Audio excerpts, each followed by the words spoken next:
안녕하세요. 보건복지TV입니다.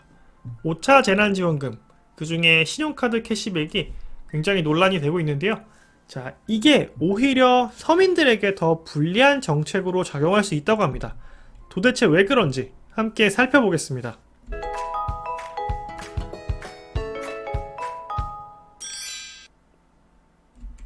자, 신용카드 캐시백 정책에 대해서 먼저 설명을 드려야 될 것 같은데요.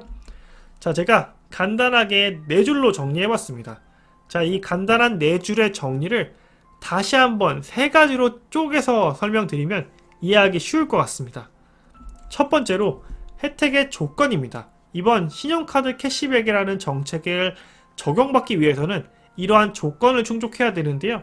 자, 그 조건은 2분기, 그러니까 4, 5, 6월 동안 내가 신용카드 사용액 평균액이 있을 거예요. 자, 그 금액보다 7월, 8월, 9월에 더 많이 사용한다면 이 정책의 혜택을 받을 수 있는 조건을 충족하시게 되는 겁니다.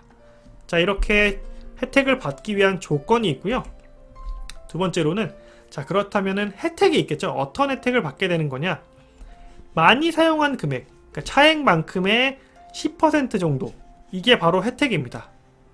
자, 그런데 제가 10%라고 단정 짓지 않고 정도라고 표현한 이유는 이게 아직 확정되진 않았습니다. 자, 그렇기 때문에 제가 10% 정도라고 표현을 했고요. 근데 아마도 뭐 이 언저리에서 결정이 될 것 같긴 합니다. 자, 그리고 1인당 한도 역시 제가 30만원이라고 적어놓긴 했는데 요것도 확정은 아니에요. 뭐 정부에서는 30만원 정도를 얘기하고 있고 여당에서는 이보다 높은 50만원 정도를 얘기하고 있다고 하는데 어찌됐든 혜택은 많이 사용한 금액의 10% 정도를 주겠다라는 것이 혜택이고요. 그리고 그걸 어떻게 나에게 줄 거냐라는 제공 방법은 내가 사용한 신용카드에 카드 포인트로 돌려주겠다라고 이야기가 되고 있습니다. 즉, 이번 신용카드 캐시백이라는 정책은 크게 조건, 그리고 혜택, 제공 방법 세 가지로 나눌 수 있고요. 그 세 가지는 보시는 바로 정리할 수 있겠습니다. 자, 그렇다면은 정부에서는 이 신용카드 캐시백이라는 정책을, 그리고 여당에서는 갑자기 왜 도입하고자 하는 걸까요? 자, 새로운 정책을 도입하면 그 목표가 있을 텐데요. 정부나 여당에서 얘기하고 있는 가장 첫 번째 목표는 바로 이겁니다. 코로나19로 인해서 지금 소상공인 경제가 굉장히 크게 무너져 있어요. 자, 이러한 소상공인 경제를 활성화하는데 소상공인을 위해서 신용카드 캐시백을 도입하는 것이 큰 도움이 될 거다 라고 생각하기 때문에 이번 정책을 도입하게 되는 겁니다. 즉, 밖에 나가서 돈을 많이 쓰시면 너한테도 돈을 돌려드릴게요. 그러니까 나가서 쓰세요 라는 뜻인 거잖아요. 그렇기 때문에 정책적 목표를 달성하기 위해서는 굉장히 좋은 방법이 아닌가 생각이 됩니다.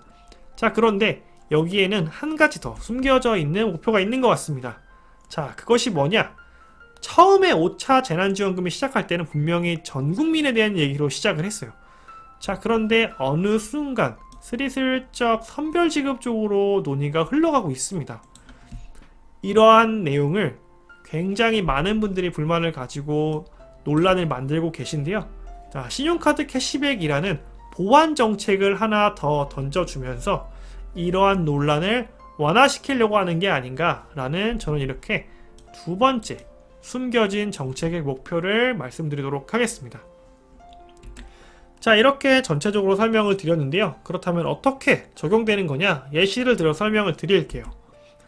자, 내가 만약에 4월 달에 30만원, 5월에 50만원, 6월에 40만원을 썼다면 나는 2분기에는 평균적으로 40만원이라는 금액을 쓴 겁니다. 자, 이 40만원이라는 금액을 기억을 하시고요. 자, 이거의 차액이 중요한 거잖아요. 자, 2분기에 나는 40만원을 썼는데 7월 달에는 신용카드 캐시백이라는 정책을 보고 나는 한 30만원 정도 더 썼어요. 그래서 70만원을 쓴 거죠. 그렇다면은 차액이 30만원이 발생했고요. 이 차액 30만원의 10%를 3만원인 이 3만원어치의 포인트를 다음 달에 쓸 수 있도록 신용카드 캐시백을 해주는 겁니다. 자, 이게 전체적인 정책의 모습이고요. 7월뿐만이 아니라 8월 달에도 내가 더 쓴 만큼, 그러니까 2분기 평균 40만원보다 80만원을 썼으니까요. 나는 40만원을 더 쓴 거잖아요. 그렇기 때문에 이 40만원의 10%인 4만원을 포인트로 신용카드 캐시백 해주는 겁니다. 같은 방법으로 2분기 평균 40만원인데 9월달에 70만원을 썼다 라고 가정을 하면 차액인 30만원의 10%인 3만원을 10월달에 포인트로 지급을 받게 되는 겁니다. 자, 이런 식으로 내가 평소에 쓰던 돈보다 더 많이 쓰면 많이 쓴 거에 대해서 이제 정책적으로 포인트로 돌려주겠다. 즉 소상공인 경제 활성화를 위해서 나가서 돈을 더 많이 쓰셔라 라는 내용의 정책인 거죠. 자, 이렇게 보면은 굉장히 좋은 정책인 것 같아요. 뭐 소상공인들에게도 좋고요. 돈을 쓰는 저희 같은 일반인들의 입장에서도 돈 쓰면 돌려준다고 하니까 나쁘지 않은 것 같은데 라고 생각할 수 있는데, 자, 이러한 정책이 환영받지 못하는 분들이 있습니다. 6월 21일자로 조선일보에 나온 기사인데요.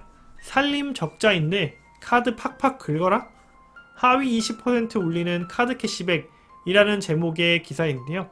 자, 이 기사에서도 알다시피 하위 20%, 그러니까 저소득층의 경우에는 오히려 이러한 신용카드 캐시백이 차별로 생각될 수 있는 지점이 있습니다. 자, 그게 왜 그러냐를 설명을 드릴 건데요. 자, 제가 지금 보여드리는 이 그래프는 소득 수준별 월 흑자액입니다. 이게 무슨 의미냐? 2020년 3분기를 통계청에서 조사한 내용인데요. 자, 소득 상위 20%에 해당하시는 분들은 월 328만원 정도가 흑자로 남는다고 합니다. 자, 이게 무슨 얘기냐면은, 자, 우리 가족이 돈을 여러 가지를 벌고요. 그 다음에 쓸 거 쓰고 남는 금액, 그러니까 내가 저축할 수 있는 흑자의 금액이 소득 상위 20%는 약 300만원이나 된다고 합니다. 굉장히 부러운 수준인데요. 자, 뭐 4분위는 135만원, 3분위는 81만원, 2분위는 34만원 정도를 그래도 흑자가 나는데요.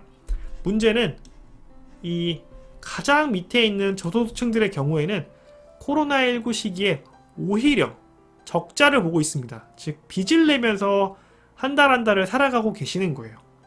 자, 이런 분들에게 돈을 더 쓰면 캐시백을 해주겠다 라고 하는 정책의 의미가 있을까요?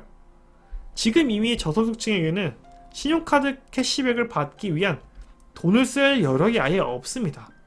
그렇기 때문에 이 신용카드 캐시백이라는 정책 자체가 오히려 저소득층분들에게는 역차별로 다가올 수 있는 부분이 있다라는 점을 말씀을 드리는 거고요.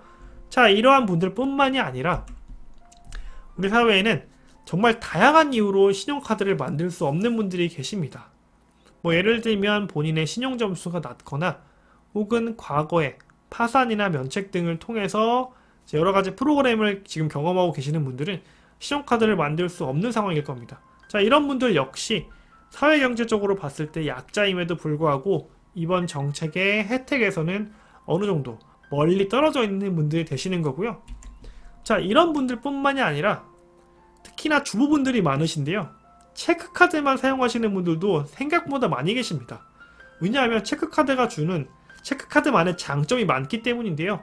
뭐 예를 들면 연회비가 없다, 그리고 연말정산에서 신용카드와 별도로 여러가지 혜택을 볼 수 있다 등등 몇 가지 장점이 있기 때문에 체크카드만 쓰시는 분들도 계신데요. 자, 이런 분들 역시 이번 정책에서는 혜택을 받기 어렵게 되겠죠. 자, 그렇게 모든 사람이 만족할 수 있는 정책이 아님에도 불구하고 신용카드 캐시백이 진행되고 있는데요. 자, 그렇다면 이 신용카드 캐시백의 효과는 어떨까요? 자, 효과를 알아보기 위해서 저는 이러한 접근 방법을 선택을 했는데요. 자, 이번 신용카드 캐시백은 대형마트, 골프장, 유흥주점, 백화점에서는 해당이 되지 않고요. 내가 자동차를 샀다, 통신기기를 샀다, 가구를 샀다, 가전을 샀다 역시 해당되지 않습니다. 그리고 요즘 대세로 떠오르고 있는 온라인 쇼핑 역시도 해당이 되지 않습니다.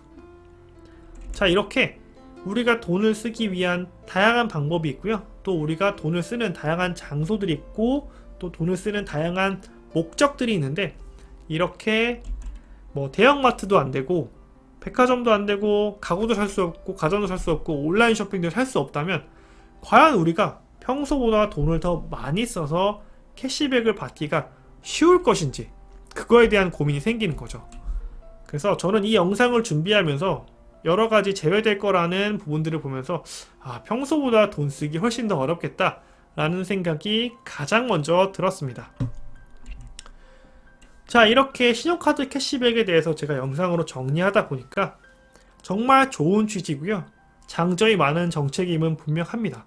자, 그럼에도 불구하고 오히려 우리가 더 관심을 가져야 되는 저소득층 분들을 중심으로 해서 혜택을 받지 못하는 분들도 생각보다 많이 계시다는 점도 확인할 수 있었습니다. 그렇기 때문에 저희는 이 정책이 어떤 방향으로 흘러가는지를 조금은 더 관심을 가지고 지속적으로 지켜볼 필요가 있겠습니다. 오늘 영상은 여기까지고요. 좋아요 꼭 부탁드리고 귀한 시간 내서 시청해주신 여러분 진심으로 감사드립니다.